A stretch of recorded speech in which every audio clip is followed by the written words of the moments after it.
안녕하세요. 저는 32년 차 교도관이고요. 지금 현재 화성직업훈련교도소에서 근무 중인 교감 장선숙입니다. 반갑습니다. 교도관은 만 20살이 돼야 시험 볼 수 있거든요. 그래서 마침 그때 시험이 3월인데 제 생일이 2월이에요. 그래서 만 20살 때부터 시작했어요. 그럼 지금까지 약 몇 명의 수용자들을 관리하셨을까요? 글쎄요. 그거는 측정 불가? 통계 학상으로 보더라도 가장 많은 범죄율이 이제 사기건이에요. 일반적으로는 한 20%가 되고 전체 남자 여자 수용자 합하면, 근데 여자 수용자들은 50%가 넘어요. 근데 그 여자들의 범죄 내용이 거의 다 가족들하고 관련됐다는 거, 남편의 사업 자금을 대주기 위해서 횡령을 하고 또 자기의 사업체를 또 운영하기 위해서 하고, 강력범, 살인 사건이라든지 이런 것들을 봤을 때는 거의 대부분 원한 관계에 있는, 그러니까 내 가까운 사람, 특히 남편이나 동거인이나 뭐 시부모님이나 이런 경우들이 많거든요. 그런데 그렇게 해서 우발적인 그런 범죄들이 많았지만 최근에는 또 계획적인 살인 범죄를 하는 경우들도 있더라고요.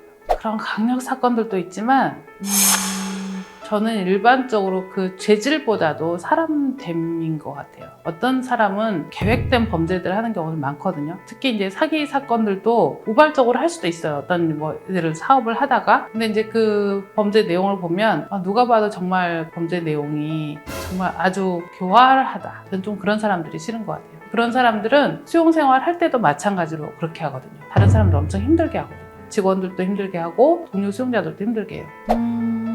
가장 기억에 남는 흉악범이라면 일반적으로 생각할 때는 이제 유괴살인, 그죠? 이제 그런 건 엄청 흉악범이긴 한데, 사실은 그 사람을 현장에서 직접 만났을 때 저 얼굴이 무슨 흉악범일까? 이런 생각이 들었던 적이 있었었는데, 더구나 제가 교도관 초임 때 정도였거든요. 근데 얼굴도 예쁘고 그랬던 이제 젊은 아가씨였죠. 나중엔 알고 보니까 리플리 증후군이라는 그런 이제 병명을 가지고 있었었고, 저 사람은 그럴 것 같지 않다라고 생각하는데 가끔씩 눈매를 봤을 때 저 사람이 그냥 겉으로 보기에는 되게 평안해 보이고 온순해 보이는데 섬찟할 때가 있더라고요. 양극성 정동장애나 조현병을 가지고 있는 사람들은 어떤 일반적인 언어로, 말로 통제가 안 되거든요. 그 사람들 약을 먹지 않으면 통제가 안 되기 때문에 그게 진정될 때까지 관리하는 게 너무 힘들어요. 심지어 이제 그 변기, 우리가 생각하는 변기를 이제 뽑아가지고 파손하는 경우도 있거든요. 또 한 번은 정말 오래전 이야기인데, 너무 난동을 부려서 옛날에 이제 그 포승으로 이렇게 못하게 묶었었는데 자기 어깨뼈 하나를 탈골을 해가지고 그걸 풀르는 거예요. 그렇게 해서 나무로 된 그 벽장을 부숴가지고 강목을 만들어가지고 유리창을 깨는 거예요. 그때 그랬던 수용자가 나중에 정신과 약을 복용을 하고 오니까 너무너무 온순한 사람인 거예요.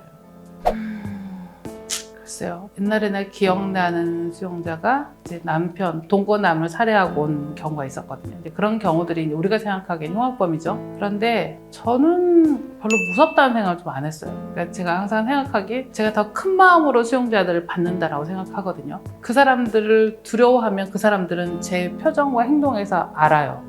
저 사람, 나를 좀 두려워하네? 자기가 더 우위에 있다고 생각하고 저한테 함부로 할 수 있거든요. 저는 좀 제가 외모라든지 경험이라든지 다른 지식이라든지 이런 부분에서 그 사람한테 결국 뒤진다는 생각을 안고 뒤지지 않게 하려고 노력해서 항상 그 사람을 내가 먼저 시선으로나 행동으로나 마음으로 담으려고 노력하거든요. 그렇기 때문에 저는 특별하게 흉악범이 와서 두렵거나 이런 것보다 저 사람을 어떻게 수용생활을 하게끔, 편안하게 수용생활을 하게끔 할 것인가, 다른 수용자들과 적응해서 할 수 있게끔 할 것인가에 대한 생각을 더 먼저 하는 것 같아요.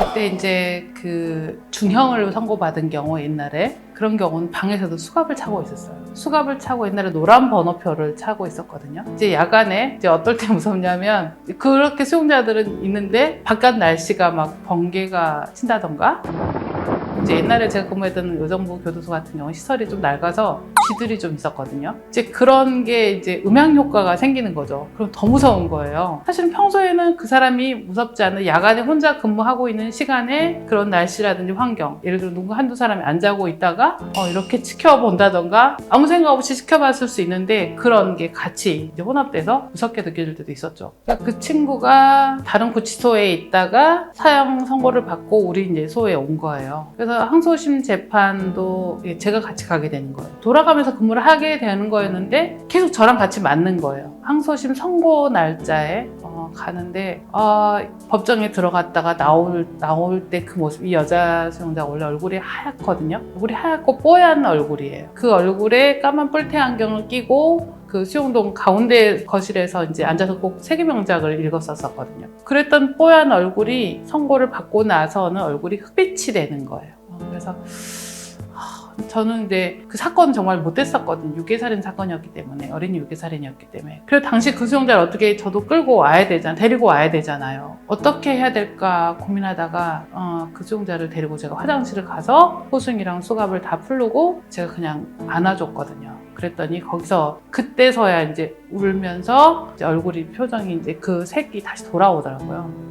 범죄는 정말 못됐잖아요. 어린이를 2번이나 유괴살인 했던 사건이어서. 그렇지만 이 사람이 그 왜곡된 생각 그리고 사회에 대한 그런 부정적인 인식들을 그래도 죽기 전에 어떻게 하면 좀 바꿀 수 있을까? 이제 이런 생각을 제가 좀 했던 것 같아요. 그래서 이 수용자가 또 사형 선고 받고 나서 다시 이제 다른 기관으로 이송할 때도 제가 데리고 왔었거든요. 이송 가면서도 이런저런 얘기를 많이 해주고 그 다음에 이제 편지를 계속 한 달에 한 번씩 편지를 보내고 그 사람도 저한테 편지를 보내고 책도 보내주고 이제 면회도 가고 했는데 이제 그때 당시는 교도관이 수용자한테 편지를 쓴다? 면회를 간다? 이런 거는 비리라고 생각하고 완전 또라이라고 생각했어요, 솔직히. 그쪽 기관에는 직원들도 아니 무슨 이상한 교도관 아니냐. 제가 뭐 그 사람한테 어떤 혜택을 받을 수 있는 거 이런 게 아니라 정말 그 한 사람에 대한 마음이었었기 때문에 저는 의지를 꺾진 않았거든요. 마지막 이 사람한테 11월 달에 견진성사 받았다는 내용을 편지를 받고 12월 달에 이제 이 사람한테 편지를 크리스마스 카드를 보내려고 샀는데 집행당했다는 소식을 더 먼저 들었어요. 그래서 이제 그 편지를, 그 카드를 이 친구의 사형 그 반대 운동을 했던 수녀님께 보내서 그 수녀님하고도 지금도 인연이 돼서 연락드리고 있어요.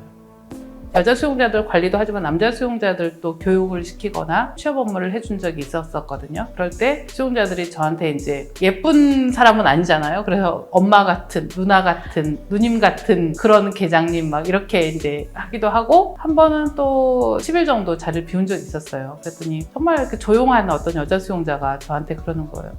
팀장님 이렇게 안 계셔서 우리가 마치 엄마 없는 자식들이 된 것 같았다고. 아니 내가 그 사람 평소에 막 저한테 직접적으로 뭐 표현하거나 이런 적이 없었거든요. 그런데도 이제 저한테 그런 얘기를 하더라고요.